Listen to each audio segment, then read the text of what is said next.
The storyteller had been drinking this evening. The storyteller always drinks before going on the stage. However, the storyteller was very particular about how much to drink in a specific story. The storyteller always drank a lot on the juncture of fighting the tiger, filled himself up, drank but not drunk. The storyteller said that Wusong's full body of spirits could not be told by an ordinary mouth without a drink. Who is Wusong? An 800-mile hero. Some people insist on considering Erlang's fighting the tiger as killing an evil. That is too vulgar. The true nature of a great hero is like this. If you really let him go up the hill to fight, he may not be willing or dead. The great hero is just like that, scribbled, chaotic, reckless, and bumped into it. Who is that big animal? He's also a hero. When two heroes meet, they are not aiming anything, and then there is a masterpiece of all ages. Li Kui also killed the tigers. He was eager to kill. The revenge was too urgent to be decent.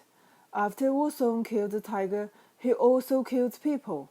First, he angrily killed Pan Jinlian, and then drunkenly beat Jiang Menshen, and then severely rushed to Feiyu's shop and bloody splashed the Yuanyang house. All the actions are not as earth-shaking as Jingyang Ridge. When the storyteller was drinking, Shi's Asan got the news brought back by his son.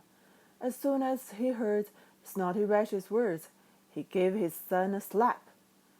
Asan lowered his head and said nothing, held the liquor bottle and filled himself quietly.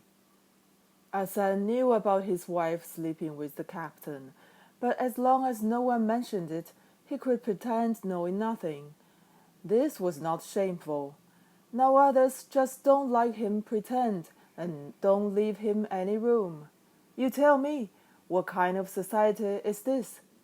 Asan took a few big mouthfuls, came back to look for his son with a pair of bright eyes. If you didn't fucking fight a tiger, how could this happen? Asan grabbed a stove stick. He spanned his son's butt. Snotty Rash shouted and jumped. The neighbor, the fourth aunt, did not come to console him. She stood on the bench in the patio, carefully arranged her loofah vines.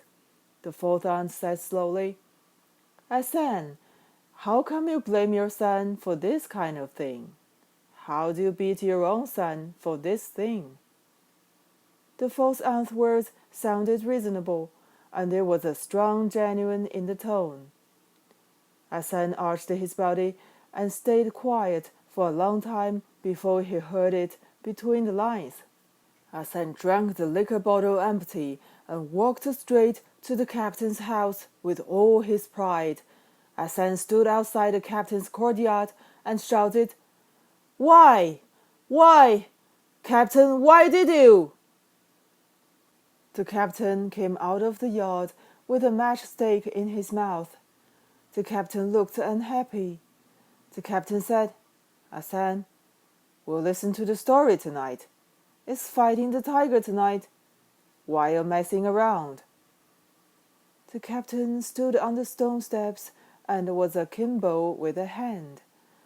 The captain's wife followed out from the yard and said, What's the matter? The captain said, None of your business. Go back. Asking my business. Need beating.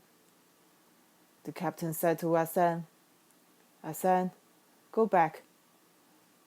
Asan stood under the stone steps and shrank big. Asan looked back, surrounded by a group of idlers. Asan shouted with waving two thin arms, Go back! Go back!